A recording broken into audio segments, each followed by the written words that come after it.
Hello student, मैं हूं आपकी guide and teacher Priyanka ma'am. आज हम पढ़ेंगे 10th क्लास के लिए poem A tiger in the जू। 10th क्लास के लिए पोइट्री का सेक्शन 8 मार्क्स का आएगा। आज इस वीडियो में मैं आपको बताऊंगी कि 8 मार्क्स गेन करना कितना इजी है, कितना आसान है। तो first of all we will read this poem carefully and understand the theme. A tiger in the zoo, चिड़ियाघर में एक बाघ, है ना। This poem contrasts a tiger in the zoo with tiger in its natural habitat. प्यारे बच्चों, इसका मतलब है कि ये जो कविता है ना, एक जो टाइगर होता है जू के अंदर और एक टाइगर होता है अपने नेचुरल हैबिटेट में। नेचुरल हैबिटेट का मतलब होता है फॉरेस्ट में। तो एक केज में बंद टाइगर के और एक जंगल वाले स्वतंत्र टाइगर के बीच क्या है, एक विरोधाभास प्रस्तुत करती है। कॉन्ट्रास्ट का मतलब होता है विरोधी होना। द पोएम मूव्स फ्रॉम जू टू द जंगल। पहले ये जू से स्टार्ट होगी, फिर जंगल की तरफ जाएगी। यानी पहले जू वाले टाइगर की बात करेंगे, फिर जंगल वाले टाइगर की बात करेंगे। And we will see the difference and back again to the zoo. Read the poem silently once. एक बार कविता को शांत रूप से पढ़िएगा। And say which stanza speak about the tiger in the zoo. और ये पता लगाइएगा कि कौन सा जो स्टेंजा है वो जू वाले टाइगर की बात कर रहा है। And which once speak about the tiger in the jungle, और कौन सा जंगल वाले टाइगर की बात कर रहा है। देखिएगा, अपनी पोएम यहाँ से स्टार्ट होती है। He stalk in his vivid stripe the few step of his cage. He यानी वह, या ही टाइगर के लिए यूज हुआ है। स्टॉक्स का मतलब होता है धीरे धीरे चलना। इन इज विविड स्ट्राइप, विविड का मतलब होता है बहुत इंटेंस या विविध प्रकार की। स्ट्राइप्स होती है धारियां, जो टाइगर के ऊपर धारियां बनी होती है उनको क्या बोलते हैं, स्ट्राइप्स। तो वो अपनी विविध धारियों को लेके अपने जो केज है ना उसमें धीरे धीरे चलता है। The few step of his cage, cage means होता है पिंजरा, स्टेप का मतलब होता है चलना। On pads of velvet quiet, on यानी के ऊपर, पैड का मतलब यहाँ पे क्या है, उसके जो सॉफ्ट जो तलवे हैं। वेलवेट का मतलब होता है मखमली।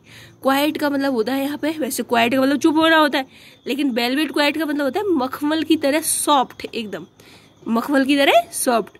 इन हिज क्वाइट रेस, और वो अपने क्वाइट का मतलब यहाँ पे शांत, और रेज का मतलब होता है गुस्सा। तो यहाँ पे जैसे CBSE वाले बच्चों के लिए यहाँ पे लिटरेरी डिवाइसेज भी वो पूछ लेता है। तो ही स्टॉक्स यानी एनिमल्स को हम नॉर्मली इट से इंडिकेट करते हैं, लेकिन यहाँ पे ही उसको इंसान की तरह ट्रीट किया गया है। तो यहाँ पे पर्सोनिफिकेशन है ना, पर्सोनिफाई किया गया है।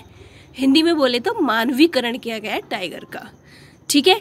क्वाइट रेज, शांत भी और गुस्सा भी है ना। ये ऑक्सीमोरन है, दो डिफरेंट जो थॉट है, दो अलग अलग विचार है, उनको एक साथ प्रस्तुत किया गया है। जैसे अगर मैं कहूँ कि उसके अंदर तो ठंडी आग है, अब आग तो ठंडी होती नहीं है, लेकिन ऐसा गुस्सा जो धीरा है ना।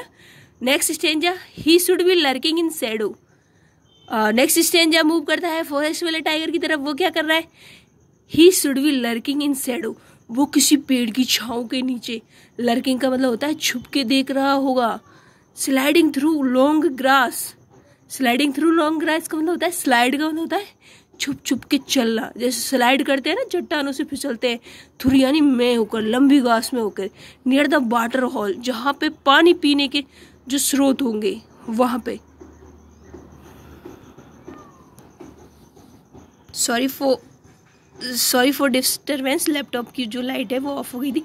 नेक्स्ट देखिएगा, ही should B lurking in Shadow sliding through the long grass, लंबी घास में होके वो बिल्कुल शिकार पे अपनी नजर रखे हुए होगा। नियर द वाटर होल, और शिकार कहाँ पे करते हैं एनिमल्स, जहाँ पे पानी पीने आते हैं जंगल के जानवर। टाइगर कहाँ पे शिकार करता है, where plump deer pass. Plump का मतलब है मोटे ताजे बिल्कुल हरी घास खा के एकदम फूले फले जो टाइगर आते हैं, गोलू मोलू, वो आते हैं हिरन, उनकी शिकार करने के लिए वो तलाश रहा होगा। लेकिन आप डिफरेंस देख सकते हो, पहले स्टेंजा में वो केज में है, दूसरे में जंगल में। नेक्स्ट में, he should be snarling around houses at the jungle edge baring his white fangs his claws. यहाँ पे देखिएगा, ही शुड बी स्नार्लिंग का मतलब होता है वो अपने दांत निकाल कर घरों के आसपास घूम रहा होगा। क्यों घूम रहा होगा, क्योंकि जो मानव है वो इतना महत्वाकांक्षी हो गया है, इतना सेल्फिश हो गया है कि उसने जंगलों को बर्बाद कर दिया है और जो जानवरों के नेचुरल रहने की जो जगह हैं उनको ख़त्म कर दिया है। तो जानवर क्या करेंगे, उनके घरों के आसपास दांत निकाल के घूमेंगे जंगल के किनारों, एट द जंगल एज, जंगल के किनारे से। वारिंग इज वाइट फिंग्स, टाइगर क्या करेगा, अपने सफ़ेद दांत निकालेगा, इच क्लॉज, उसके पंजे रगड़ेगा, है ना। इच क्लॉज का मतलब उसके पंजे। टेरराइजिंग द प्लेस, वो लोग गाँव के लोगों को डराएगा, खाएगा नहीं, उनको हानि नहीं पहुंचाएगा, लेकिन उनको क्या करेगा, डराएगा, क्योंकि भाई उसका तो रहने का स्थान आप लोगों ने छीन लिया, तो वो कहाँ रहेगा। What he is locked in concrete cell, फिर जू वाले टाइगर की बात आ गई।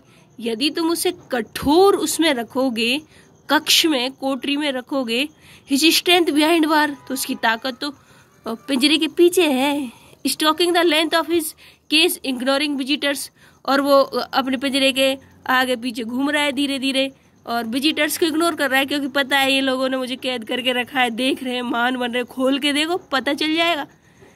Next line, he hears the last voice at night, और टाइगर वाला जो जू वाला टाइगर है वो क्या करता है, लास्ट नाइट मतलब रात में, देर रात तक लोग पेट्रोलिंग करने आते हैं।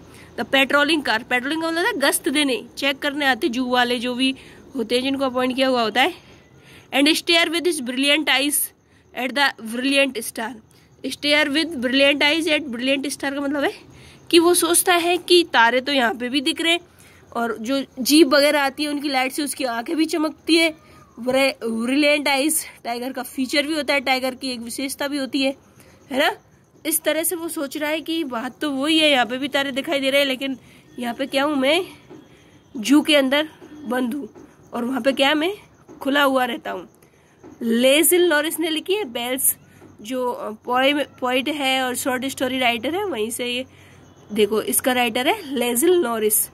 कहने का मतलब समझिएगा कि एक स्वतंत्र जानवर और एक कैद वाला जानवर, है ना, क्या डिफरेंस है। तो वो कविता जब शुरुआत की तो क्या पूछा था, कौन सा स्टैंजा जू वाले टाइगर की बात करता है, कौन सा स्टैंजा फॉरेस्ट वाले की करता है, तो पहला स्टैंजा जू वाले की, दूसरा फॉरेस्ट वाले की, तीसरा फिर ये भी फॉरेस्ट वाले की बात करेगा, चौथा जू वाले की बात करेगा, और पांचवा भी जू वाले की बात करेगा।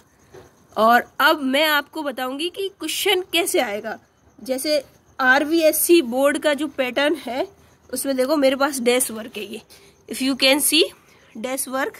मैं क्वेश्चन देखिएगा, क्वेश्चन नंबर 18 पढ़िएगा। Read the stanza given below and answer the question that follows, है ना।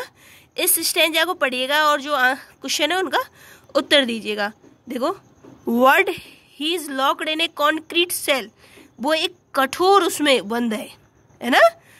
कॉन्क्रीट का मतलब होता है कठोर, सेल का मतलब होता है कक्ष, मतलब जू के बिल्कुल चार दीवारी में बंद है। स्ट्रेंथ बिहाइंड वार्स, उसकी ताकत बहुत कम हो गई है क्योंकि वो वार्स के पीछे है।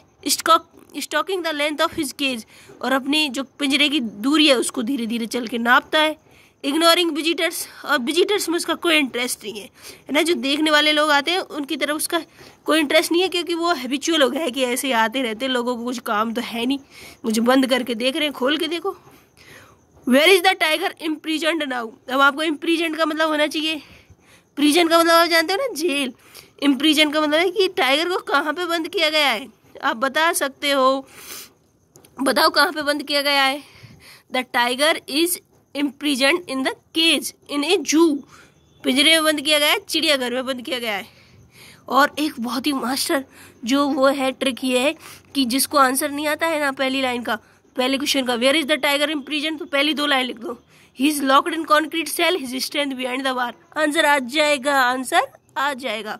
Where is the tiger ignoring the visitor, why is the tiger ignoring the visitors, क्यों विजिटर्स को इग्नोर कर रहा है, because the tiger is habitual of them, he knows these peoples are the people who are imprisoned me here because he is habitual of them, ये answer कर सकते हो, because he is habitual of them, उसको उनकी आदत है, so he is ignoring them।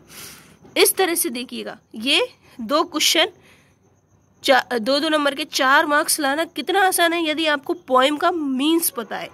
और एक क्वेश्चन थीम वाला भी आता है, तो थीम क्या है, एक जो स्वतंत्र टाइगर है, फ्रीडम वाला टाइगर है, फॉरेस्ट वाला टाइगर है और एक केज वाला टाइगर है। मतलब इसमें importance of freedom, we should give freedom to the wild animals, we should not disturb their natural habitat, we should give them freedom.